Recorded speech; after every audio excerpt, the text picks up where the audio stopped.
कोलकाता में हाल ही में आपको पता क्या हुआ? एक पत्नी अपने पति के पास गई और बोली, अजी सुनते हो, घर चलाने के लिए पैसे नहीं है। पति कहता है, मैं क्या करूं, क्या मैं अपनी किडनी बेच दूं?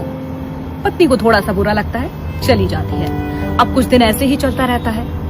पत्नी एक बार फिर से आती है अपने पति के पास, कमरे में जाती है और उससे कहती है, अजी सुनते हो, बेटी की शादी करना है, घर में पैसे नहीं है। पति सोचता है, फिर कहता कि क्या करूं मैं, क्या कर सकता हूं, पैसे नहीं है तो। पत्नी कहती है, किडनी बेच दो, किडनी बेचोगे तो 10 लाख रुपए मिल जाएंगे। पति सोचता है, समझता है और कन्विंस हो जाता है। वो भी तय कर लेता है कि किडनी बेचने से जो पैसे मिलेंगे उससे बेटी का करियर सेट हो जाएगा। अब वो जाता है, दूसरे दिन डॉक्टर से बातचीत करता है, किडनी बेच कर आ जाता है। 10 लाख रुपए उसे मिल गए हैं। रास्ते भर उसे बुरा लगता है, लेकिन जब घर आता है और अपनी बेटी को दरवाजे पर देखता है तो खुश हो जाता और ये सोचता कि किडनी चली गई, लेकिन अब उसकी बेटी का करियर सेट होने वाला है, उसकी अच्छी धूमधाम से शादी कर देगी। फिर पता है आपको क्या होता है? दूसरे दिन 10 लाख रुपए लेकर उसकी पत्नी अपने लवर के साथ भाग जाती है। ये घटना कोलकाता की है।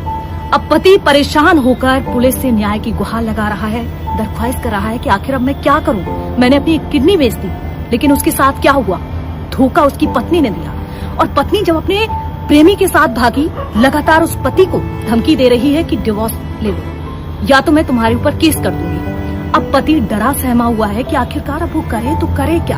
अब सोचिए किस तरह के केस सामने आ रहे हैं कि आखिरकार वो क्या करे। अगर डिवोर्स लेता भी है तो क्या उसे एलिमनी में अपनी दूसरी किडनी देनी होगी? ये घटनाएं जो फिलहाल सामने आ रही हैं, इन पर बातचीत करना बहुत जरूरी है। मेरा मन तो नहीं करता है कि इन पे वीडियो बनाऊं या फिर कुछ चर्चा करूं, लेकिन जो अभी फिलहाल समाज में मामले सामने आ रहे हैं, इन पर बातचीत करना, लोगों तक ऐसी खबरें पहुंचाना बहुत जरूरी है कि देखिए क्या कुछ हो सकता है।